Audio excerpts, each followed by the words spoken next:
something spectacular.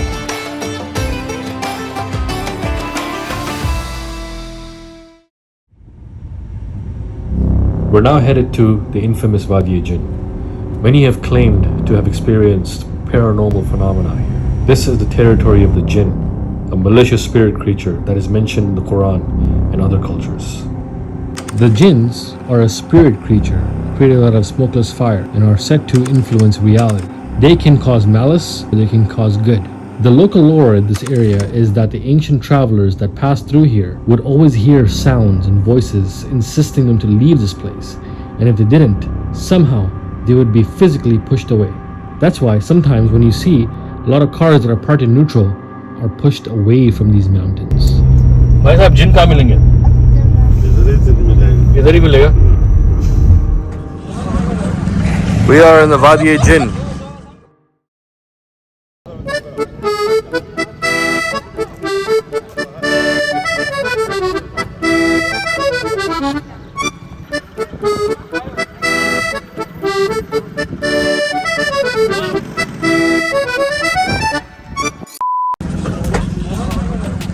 We are in the Wadi Al Jinn. The Wadi Al Jinn has turned into an amazing tourist attraction. Hey, then you see that? Look, come over here. Look at the pony over there. You want to sit on the camel? Hold on. We can't just go up to the camel. Look, this is camel poop. Look, Aiden, look.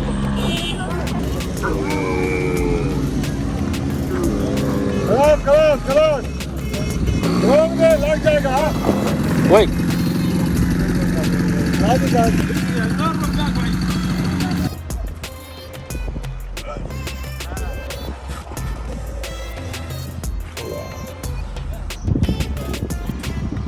They're some powerful animals.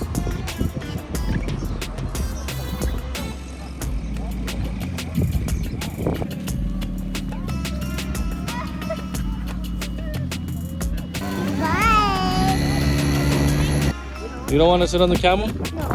Why not? I want... No. What? What's going on?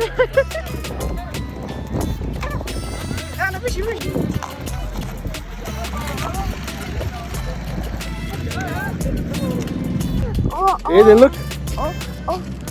Aiden's sitting on a horsey. Aiden is riding a horsey. Oh, he's pooping. He is pooping right now.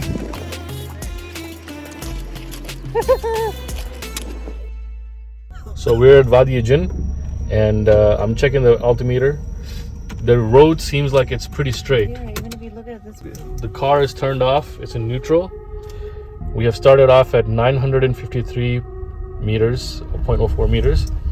As we go further back, the car is automatically going by itself. It is said that the jinn are actually the ones that are pushing us away. Let's check what the numbers say.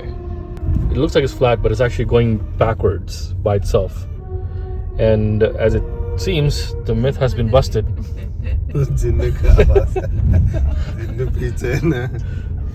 Yeah, this is Brother Yasin here. And clearly we are going backwards because we're going down the altitude. I have a theory. Because of the mountains blocking your horizon, you cannot see the road. If you look straight, it looks like we're going. Yeah, but you look on the side, it looks like the mountains are blocking the horizon. So as a result, you cannot make out if it is going up or down. So the car right now is in neutral, and so you're clearly going. The altitude is actually different. So what is it doing? It's because of the mountains that are blocking your horizon view. Yeah, clearly. So, in conclusion, has nothing to do with anything paranormal, has nothing to do with jinn or their influence. This is just an optical illusion created by the local geography.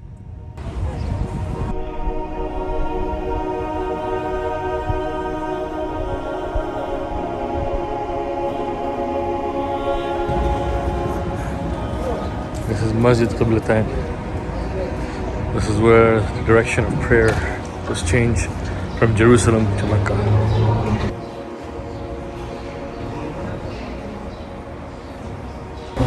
shoes away. Oh, got Yeezys in here.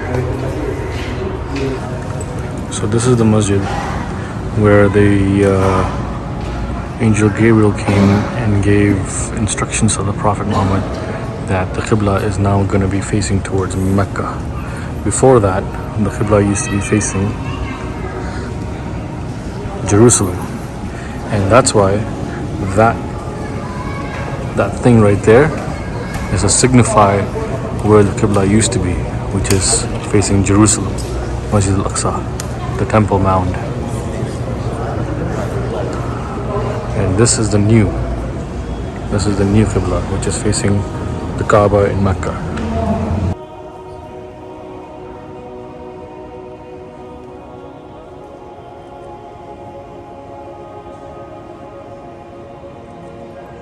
Pretty much all masjids, they have this area where people can just grab a chair and sit and pray.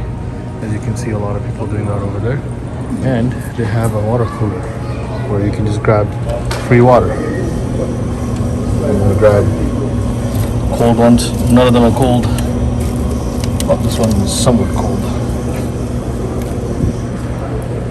Alright, let's go see if my shoes are still there. Are you still here? Masjid Al Qiblatain. They are doing an expansion project on this one, as you can see. As you can see that they're expecting a lot more people to come because this is a sacred site of a very pivotal moment in Islamic history. They have a nice beautiful courtyard garden here. It's quite peaceful actually.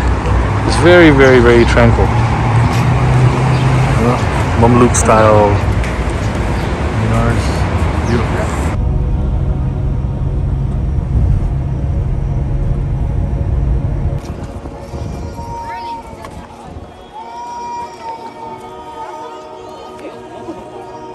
This is an ancient well. This is the historic Ghars or Ghars Well in Medina.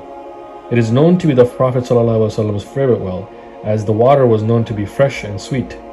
He preferred its water so much that he had instructed his companions and family to wash him with it when he passes away. This right here is called Masjid Al Quba. It is the first masjid, the first mosque of Islam that was ever built. Right here. I mean, it didn't look like this, of course. At that time, it was just, mud bricks and hay and just some palm trees and palm leaves. But essentially, that was the beginning. And now, over the years, modern construction, they have built this. It's beautiful. Entering the first mosque of Islam. MashaAllah.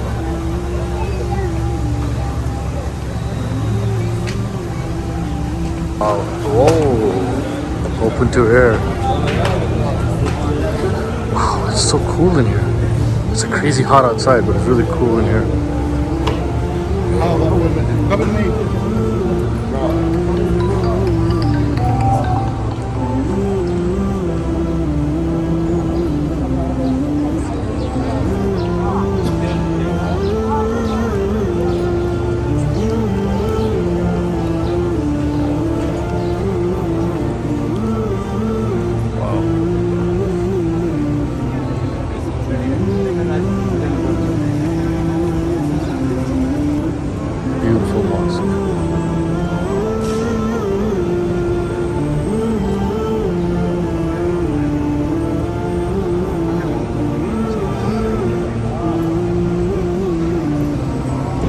This is a surreal moment. I can't believe I'm actually praying at the first mosque that was ever built.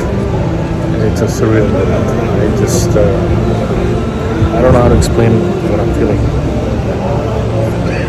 To be in the spot where, many very prominent figures of Islam, including the Prophet Muhammad ﷺ, and Hazrat Bilal, and Abu Bakr, and Hazrat Ali, Khalid bin Walid, all of them.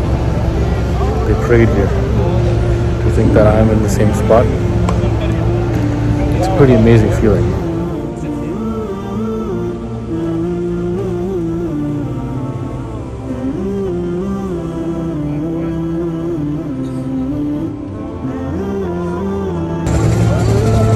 People from all over the world come here, man. I saw some Americans, a lot of people from Indonesia, Malaysia, Nigeria, Uzbekistan. I think those are people from India, from Tamil areas. I think those people in front of me are from some sort of a Turkic nation.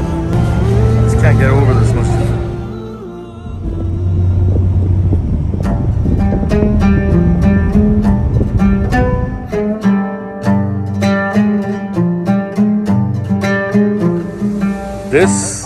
This garden, or should I say, this farm of dates is very, very special. These trees themselves are very new, but this used to be a date palm tree farm that the Prophet actually planted trees himself at one point. These are not the same trees, but they are actually in the same spot as those trees used to be. And as you can see, look at this amazing irrigation system.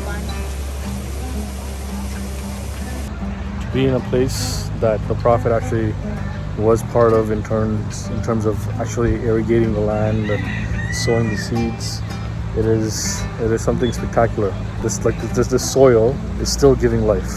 So many cycles of different plants that come through. Usually the nutrients of the soil are gone. Apparently the soil has still been giving the nutrients. You know, probably because of the fact that palm trees, they take very little to do a lot, and that's what gives them their special characteristic. The water that comes from another source. The reservoir fills up, and then it comes down here, and it starts to irrigate everywhere else. That's one of his wife, one of the side chick. So as you can see, it is going all to all the other plants that will harvest a lot of amazing dates. And this system is very ancient. Like it hasn't changed for thousands of years. It's beautiful, beautiful, beautiful. Fresh water. Medina is very famous for its dates because of the fact that it has lots of ample amount of groundwater, like the well that we just saw. And this is what gives these palm trees, date palms, the life that they need in order for them to survive. In a desert, these date palm trees create the best nourishment, full of energy, sugars. And all it needs is just soil and water, like any other plant.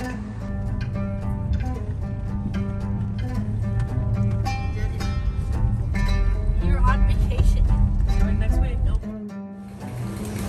Getting some shawarma. Gonna be eating some special Somali style shawarma. It's like a submarine bread. We call it Somali here.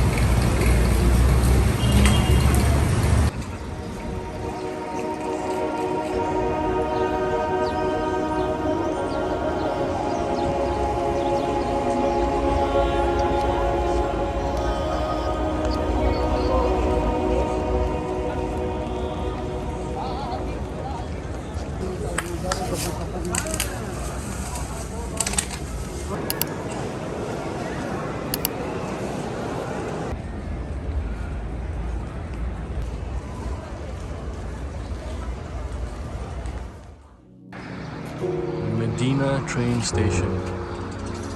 Now we are taking the train to Jeddah International Airport to fly out to our next destination. The Haramain High Speed Railway.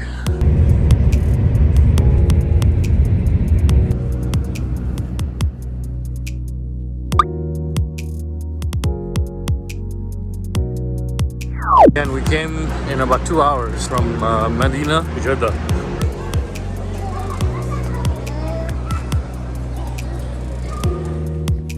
Comment below to guess where we're going next.